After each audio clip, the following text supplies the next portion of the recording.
And there is speculation. You see the theater, Yes.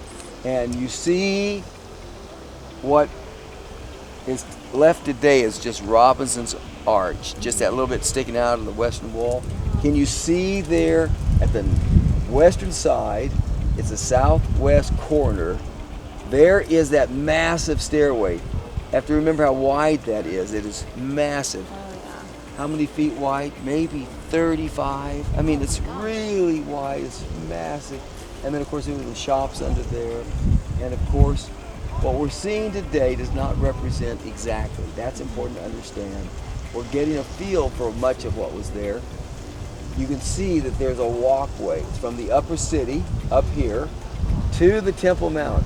It's just, when you look at Robinson's Arch, and it's really the stairway, and you look beyond it, there is all those pillars, those columns, and that is what we're looking at that goes up to the temple, so you don't have to go down into the Tyropoean Valley. Some would say Tyropoean Valley. And then if you walk up to the upper city, look back that direction, what do you see? See a wall. You see a wall back there, and then you see a fortress, and we call it the Tower of David. That's right, Tower of David. But of course, this is really what Herod built. And the tall tower, of course, being his brother, Phazion, and named for him. So that fortress would be back there.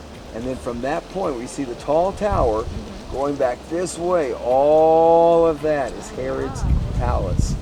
Very large, very large. And in that area, we would have had many soldiers. And so when Pilate came to Jerusalem, would come during times that there's a little more danger, just like we had an incident the other day in Israel. And what did we see at the Damascus gate?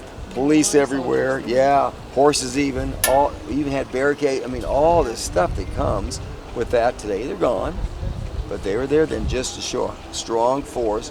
So whenever the Jews had a feast, here comes the Roman governor, stay in Herod's palace. Herod's now dead, and so the governors would use that palace.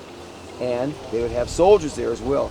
And so when Jesus was tried by the Sanhedrin, Hall of Hewn Stone, that's down there where the traditional place would be.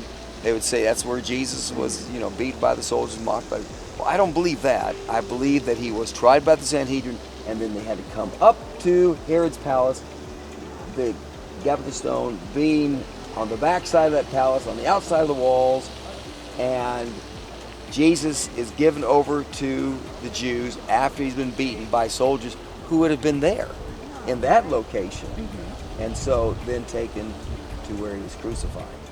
Sarah, what I find impressive is that this includes a pool that's large at the lower city, and of course it wasn't until 2004 that backhoe hit the stone pavement. They were repairing that sewer line, and they realized something's here. They called the archaeologists, and that's when we found the pool of Siloam. And this was built long before that. My wife saw this in 1967. She came here when she was still fairly young and saw this at the Holy Land Hotel. That's where it used to be. And now it's here at the Museum Museum. So it's a very outstanding model, though it's not perfect. It's not perfect for us. Now, did we know that there was a theater in that location? No, there's speculation. There's a lot of speculation, but it still helps you get a good feel for first century Jerusalem, much like this. And of course, remember that all that palace complex when Jesus was here was mostly done, but not completed. Yeah, it's not until Agrippa II, and Agrippa II, we're talking in the 60s, when the workers on the temple had finished their work, and Agrippa II, in order to keep them busy, he started having them do some other work, the city streets and so forth, because he realized that keeps people happy, gives everyone a job. There's a danger when people don't have work, and so that's much later. And then in 70, it's all destroyed. So just about the time it's finished, in the 60s, it's destroyed. Okay, now we're looking from the southwest And of course, you can see the upper cities apt to get the breeze more so than the lower city. Wealthy people live in the upper city. Herod's palace is the palace right here in front of us. Tower of David's right here. Jaffa Gate today would be just to the left of that then. And to get down to the temple, they don't have to walk down that valley. They can go across on that walkway. And of course, there you see again Robinson's Arch. It's really Robinson's Stairway as this displayed here. And so, great model. Now there is what we call the third wall. A third wall? A third wall built after Herod had died, later in the 1st century.